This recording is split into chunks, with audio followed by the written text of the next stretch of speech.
नमस्कार मंडळी. शिवाजी महाराज थोर पुरुष होते.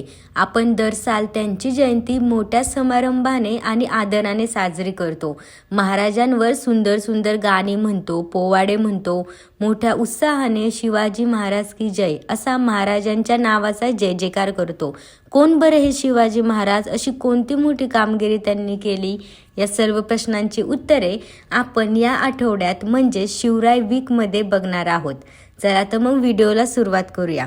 त्यापूर्वी जाणून आपल्याला घ्यायचा आहे शिवजन्मापूर्वीचा महाराष्ट्र. शिवाजी महाराज ज्या काळात होऊन गेले तो काळ मध्ययुगाचा होता. त्या काळी सर्वत्र राजेशहांचा अंमल असे. बरेच राजे प्रजेच्या हिताऐवजी आपल्याच चैनविलासात मग्न असत.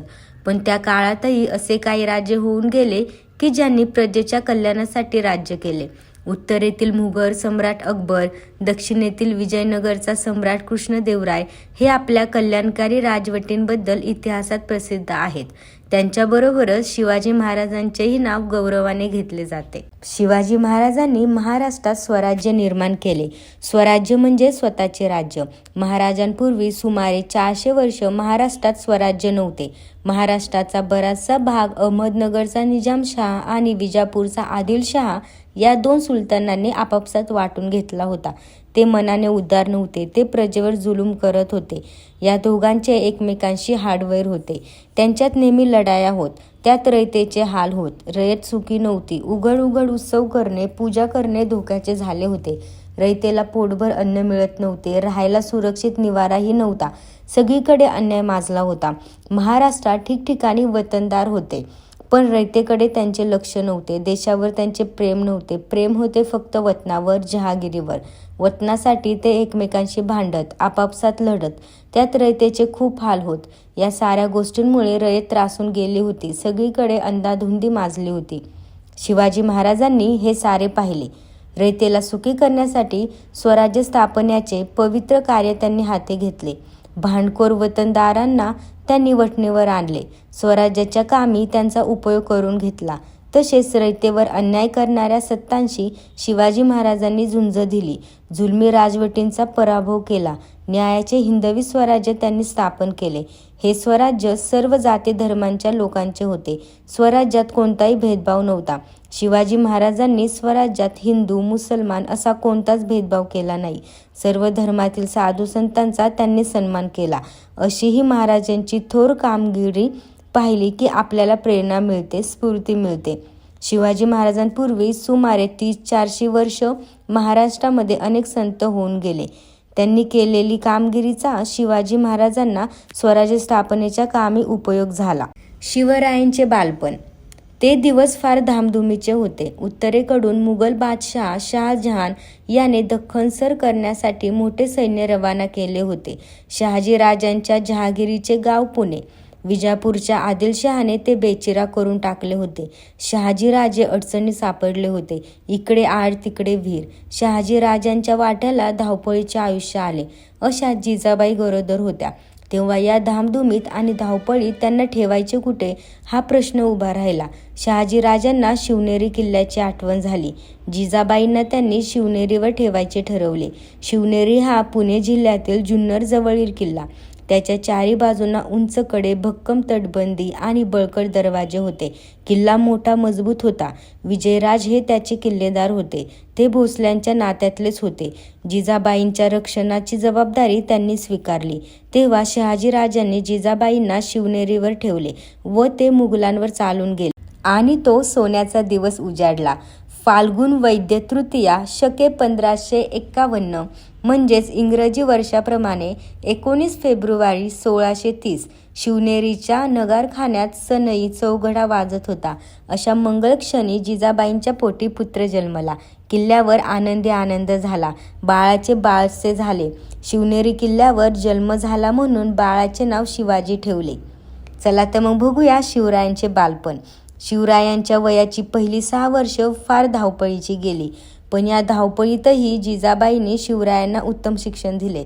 सायंकाळी त्या सांजवात लावत, शिवबांना जवळ घेत, मायेने कुरवाळत त्यांनी रामाच्या आणि कृष्णाच्या, भीमाच्या आणि अभिमन्यूच्या गोष्टी सांगत. तसेच कधी नामदेवांचे, कधी ज्ञानेश्वरांचे तर कधी एकनाथांचे अभंग म्हणून दाखवत. शिवरायांना शूर पुरुषाच्या गोष्टी आवडत. मोठे झाल्यावर त्यांच्यासारखे पराक्रम करावे असे त्यांना वाटे. जिजाबाई साधू संतांच्या चरित्रातील गोष्टी सांगत. त्यातून त्यांनी ठिकाणी साधू संतांविषयी आदरबुद्धी निर्माण झाली. गरीब मावळ्यांची मुले शिवरायांबरोबर खेळायला येत. कधी कधी शिवबाई त्यांच्या झोपडीत जात.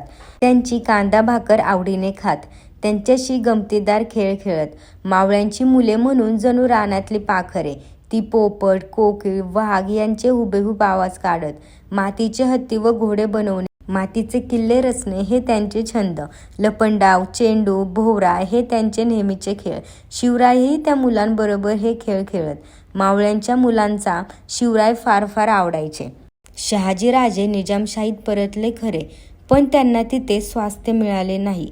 कारण खुद्द निजामशहाच हलक्या कानाचा व धरसोड वृत्तीचा होता.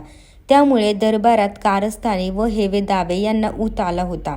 त्यातून निजामशहाच्याच चिथावणीने लखुजीराव जाधवांची भर दरबारात हत्या करण्यात आली. या घटनेची चीड येऊन शहाजीराजांनी निजामशाहीचा त्याग केला आणि ते मुघलांच्या सेवेत रुजू झाले. मुघल बादशाह शहाजहानने त्यांना आपली सरदारगी बहाल केली. दरम्यान वजीर फत्तेखानाने मुघलांशी आतून हातमिळवणी करून निजामशहाचीच हत्या केली. निजामशाहीत अंधाधुंदी माजली. फत्तेखान फितुरीने निजामशाही मुघलांच्या घशात घालणार हे स्पष्ट झाले. एवढेच नव्हे तर त्याची बक्षीस म्हणून शहाजीराजांच्या ताब्यात असणारा मुलूक मुघलांनी त्याला परस्पर देऊन टाकला. तेव्हा शहाजीराजांनी संतापून मुघलांची बाजू सोडली आणि आपल्या सामर्थ्याच्या जोरावर मुघलांना धडा शिकवण्याचा निश्चय केला. वजीर फत्तेखानास व मुघल बादशहास शह देण्यासाठी शहाजीराजांनी निजामाच्या वंशातील एक मूल शोधून काढले आणि जुन्नरजवळच्या पेमगिरी किल्ल्यावर त्याला निजामशहा म्हणून जाहीर केले. अशा प्रकारे त्यांनी एक नवे राज्य स्थापन केले. या राज्यात गोदावरी ते नीरा या दरम्यानचा प्रदेश मोडत होता. आपल्या या राज्याचे संरक्षण करण्यासाठी शहाजीराजे मोठ्या शर्तीने लढले. या कामी आदिलशहाने प्रथम त्यांना साथ दिली, पण पुढे खुद्द मुघल बादशाह शहाजहान दक्षिणेत शहाजीराजांवर चालून आला आणि त्याने आदिलशहास तंबी दिली. तेव्हा आदिलशहाने शहाजीराजांच्या विरोधात त्याच्याशी मैत्रीचा तह केला. आता मुघल व आदिलशाही यांच्या संयुक्त फौजांनी शहाजीराजे गनिमी काव्याने लढू लागले. परंतु एकटे शहाजीराजे त्यांच्याशी किती दिवस लढणार? त्यांची शक्ती अपुरी पडू लागली. तेव्हा नाईलाज म्हणून 1636 साली त्यांनी मुघलांशी तह केला. शहाजीराजांना काळ अनुकूल नव्हता, म्हणून त्यांना स्वतंत्र राज्य स्थापण्याचा प्रयत्न तडीस गेला नाही. परंतु त्यांच्या या धाडसामुळे मराठी लोकांत आत्मविश्वास निर्माण झाला. शिवरायांना हा आत्मविश्वास पुढे स्वराज्य स्थापनाच्या कार्यात उपयोगी ठरला. शहाजीराजांची निजामशाही बुडाल्यानंतर तिचा प्रदेश मुघल व आदिलशहा यांनी वाटून घेतला. शहाजीराजांची पुणे सुप्याची पूर्वापार जहागिरी आदिलशाही राज्यात आली. तेव्हा आदिलशहाने ही जहागिरी आपल्या वतीने त्यांना दिली. आता शहाजीराजांनी आदिलशाहीची सेवा स्वीकारली. आदिलशहाने त्यांची पुण्यापासून दूर कर्नाटकातील प्रदेश जिंकण्याच्या कामावर नेमणूक केली. शहाजीराजे कर्नाटकात गेल्यानंतर काही काळाने जिजाबाई आणि शिवराय त्यांच्याकडे गेले. शिवरायांचे महाराष्ट्रातील बालपण धामधुमीत गेले होते. आज या किल्ल्यावर तर उद्या त्या किल्ल्यावर अशी जिजाऊ शिवबांची धावपळ चालू असायची. त्यावेळी वडिलांच्या पराक्रमाच्या गोष्टी लहानग्या शिवबांच्या कानी पडत असत. पुढे कर्नाटकात आल्यानंतर या मायलेकांना थोडा स्वस्तपणा मिळाला. कर्नाटकातील अनेक राजांना शहाजीराजांनी जिंकले. तेव्हा आदिलशहाने त्यांना बंगळुरूची जाहीर बक्षीस दिली. आता बंगळुरू हे शहाजीराजांना आपले मुख्य ठाणे केले आणि तेथे ते एखाद्या राजासारखे वैभवात राहू लागले, दरबार भरवू लागले. चला तर बघूया शिवरायांचे शिक्षण. शिवरायांच्या शिक्षणास प्रारंभ. स्वतः शहाजीराजे हे संस्कृतचे गाढे पंडित होते. त्यांनी आपल्या बंगळुरूच्या दरबारात अनेक भाषांच्या पंडितांना आणि कलावंतांना आश्रय दिला होता. शिवरायांसाठी त्यांनी हुशार शिक्षकांची नेमणूक केली होती. तेथे वयाला 7 वर्ष झाल्यानंतर त्यांच्या शिक्षणाला प्रारंभ झाला. थोड्याच काळात शिवराय लिहिण्या वाचण्याच्या कलेत पारंगत झाले. रामायण, महाभारत, भागवत यांतील गोष्टी ते स्वतः वाचू लागले. शहाजीराजांनी शिवरायांना युद्धकला शिकण्यासाठी काही शिक्षकांची नेमणूक केली होती. त्यांनी शिवरायांस घोड्यावर बसणे, कुस्ती खेळणे, दांडपट्ट्या फिरवणे, तलवार चालवणे इत्यादी विद्या शिकण्यास प्रारंभ केला. अशा प्रकारे वयाच्या 12व्या वर्षापर्यंत शिवरायांना विविध विद्या व कला यांचा परिचय झाला. लवकरच आदिलशहाने शहाजीराजांना कर्नाटकातील नायकांची राज्ये जिंकण्याच्या मोहिमेवर पाठवले. या मोहिमेवर जाण्यासाठी शहाजीराजांनी जिजाऊ शिवराय यांची पुणे जहागीरीकडे रवानगी केली.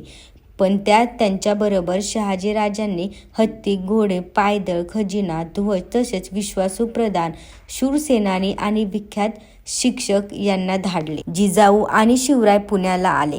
शिवरायांना बालपणचे दिवस आठवले. बालपणी शिवनेरीच्या मातीत ते खेळले होते. सह्याद्रीची उंच उंच शिखरे त्यांना पुन्हा दिसली. त्यांना खूप खूप आनंद झाला. त्यावेळचे पुणे आजच्या इतके मोठे नव्हते. शहाजीराजांच्या शत्रूंनी ते टुमदार गाव उजाड करून टाकले होते. गावातील मालमत्तेची नासधूस झाली होती. घरे मोडली होती. देवळे पडली होती. शत्रूच्या भीतीने लोक गाव सोडून पळून गेले होते. शेत ओसाड झाली होती. जंगले वाढली होती. रानात लांडगे माजले होते. अशी पुण्याची दैनाव्यस्त झाली होती. जिजाबाई शिवरायांसह पुण्यात राहू लागल्या. हे आसपासच्या गावातील लोकांना समजले तेव्हा लोकांना मोठा धीर आला. जिजाबाईंनी त्यांना जवळ बोलावून दिलासा दिला. लोक पुण्यात येऊन राहू लागले. शेतावर जाऊ लागले. जिजाबाईंनी पडकी देवळे दुरुस्त करून घेतली. देवळात सकाळ संध्याकाळ पूजा होऊ लागली. गाव लोकांनी गजबजू लागले. त्यामुळे पुण्याचे रूप पालटले. जिजाऊ व शिवराय कर्नाटकात असताना इकडे पुणे जहागीरीची व्यवस्था दादाजी कोंडदेव पाहत होते. हे कोंढाण्याचे सुभेदारही होते. ते मोठे इमानी सेवक होते. कारभारात चोख होते. तसेच ते न्यायी होते. त्यांनी शिस्त कडक होती. ते निष्ठावंत होते. या काळात शहाजीराजांच्या आदेशाने पुण्यात एक मोठा वाडा बांधण्यात आला. त्याचे नाव लाल महाल.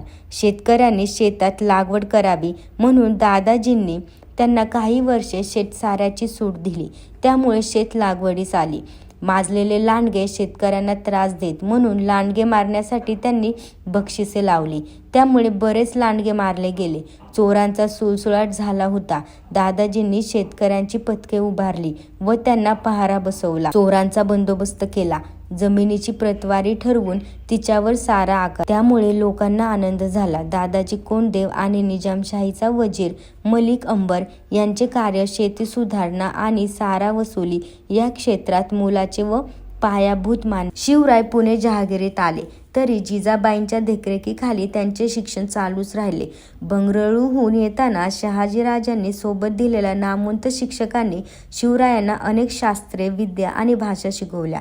उत्तर कारभार कसा करावा, शत्रूशी युद्ध कसे करावे, किल्ले कसे बांधावे, घोडे व हत्ती यांची परीक्षा कशी करावी, शत्रूच्या दुर्गम प्रदेशातून निसटून कसे जावे इत्यादी अनेक विद्या शिवरायांना अवगत झाल्या. शिवरायांची शिक्षणातील ही प्रगती पाहून जिजाऊंना मोठा आनंद झाला. जिजाबाई ही काही सामान्य स्त्री नव्हती. ती लखुजीराव जाधवांसारख्या बलाढ्य सरदाराची कन्या आणि शहाजीराजांसारख्या पराक्रमी पुरुषाची पत्नी होती. राजकारणाचे व युद्धनीतीचे बाळकडू जिजाबाईंना लहानपणापासूनच मिळाले होते. जाधव व भोसले या दोन्ही प्रसिद्ध घराण्यांची लढाऊ परंपरा त्यांच्या ठिकाणी एकत्र आली होती. जिजाबाई मोठ्या स्वाभिमानी व स्वातंत्र्यप्रिय होत्या. मराठा सरदाराने कितीही पराक्रम केला तरी सुलतानांच्या दरबारात त्याची चीज होत नाही याचा त्यांना वाईट अनुभव आला होता. निजामशहाने भर दरबारात त्यांच्या पित्याची हत्या केली होती. त्याचे दुःख त्यांनी पचवले होते. जिजाबाईंनी आता निश्चय केला होता की त्यांचा शिवबा अशी परक्यांची चाकरी करणार नाही. तो स्वतःच आपल्या लोकांचे राज्य म्हणजे स्वराज्य स्थापन करेल या विचाराने त्या शिवरायांना घडवत होता. मावळात राहणाऱ्या लोकांना मावळे म्हणत. मावळे इमाने, कष्टाळू, चपळ होते. काटकपणात त्यांचा हात कोणी धरत नसे. पण ते सुलतानी राजवटीने गांजले होते. सुलतानांच्या लष्कराकडून गावेच्या गावे लुटली जात. रयत पारंगत होई. तिला कोणी वाली नसे. अशा दुःखी कष्टी लोकांसाठी आपण काहीतरी करावे असे शिवरायांना वाटे. घरी आल्यावर शिवराय जिजाबाईंपाशी हितगुज करत. जिजाबाई म्हणत, शिवबा, भोसल्यांचा पूर्वज श्रीरामचंद्र. श्रीरामचंद्राने दुष्ट रावणाला मारले आणि प्रजेला सुखी केले. जाधवांचा पूर्वज श्रीकृष्ण. त्याने दुष्ट कंसाला ठार केले आणि प्रजेला सुखी केले. श्रीराम आणि श्रीकृष्ण यांच्या वंशात तुझा जन्म झाला आहे.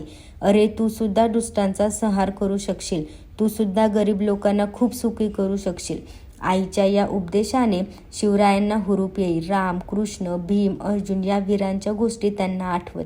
हे वीर पुरुष शिवरायांना सतत ध्यानी मनी स्वप्ने दिसत. हे वीर अन्यायाविरुद्ध जसे लढले तसे आपण लढावे. त्यांनी दुष्टांचा नाश केला तसा आपण करावा. त्यांनी प्रजेला सुखी केले तसे आपण करावे. आपण न्यायी व्हावे, धाडसी व्हावे, पराक्रमी व्हावे असे शिवरायांना सतत वाटू लागले. शिवरायांचा नवा अंमल. पुणे जहागिरीत आता जिजाबाईंच्या मार्गदर्शनाखाली शिवरायांचा नवा अंमल सुरू झाला.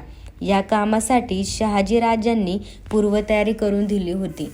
त्यांनी शिवरायांना बंगळुरूहून पुण्याला पाठवताना साम्राज निळकंठ पेशवे, बाळवंत हनुमंत मुजुमदार, मानकोजी धहतोंडे सरनोबत, रघुनाथ बल्लाळ सबनीस अशी मातब्बर मंडळी त्यांच्याबरोबर दिली होती. जणू हे सर्व स्वतंत्र राजाचे अधिकारीच. शिवरायांनी आपल्या जहागिरीचा कारभार उत्तम रीतीने पाहावा म्हणूनच शहाजीराजांनी हे अधिकारी पुण्यास पाठवले होते. त्यांच्या मदतीने शिवराय जहागिरीचा कारभार पाहू लागले. लोकांच्या सुखदुःखाच्या गोष्टीकडे लक्ष देऊ लागले. रयतेवर अन्याय करणाऱ्यांना शिक्षा होऊ लागल्या.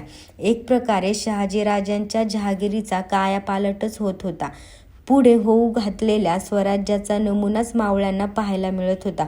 जणू तो स्वराज्याचा अरुणोदयच होता. शिवरायांचा विवाह. त्या काळात अगदी लहानपणीच लग्न करण्याची पद्धत होती. तेव्हा जिजामाता म्हणाल्या, आता शिवबाचे 2 4 हात करायला पाहिजेत. मग शिवबा करता मुली पाहणे सुरू झाले. एक मुलगी त्यांना पसंत पडली. तिचे नाव सईबाई. फलटणच्या नाईक निंबाळकर घराण्यातील ती मुलगी. हा विवाह मोठ्या थाटामाटाने साजरा झाला. हा आठवडा आपण शिवराय वीक म्हणून साजरा करत आहोत. त्यामुळे शिवाजी महाराजांच्या अशाच वेगवेगळ्या कहाण्या बघण्यासाठी चॅनेलला सबस्क्राईब नक्की करा. Bye bye.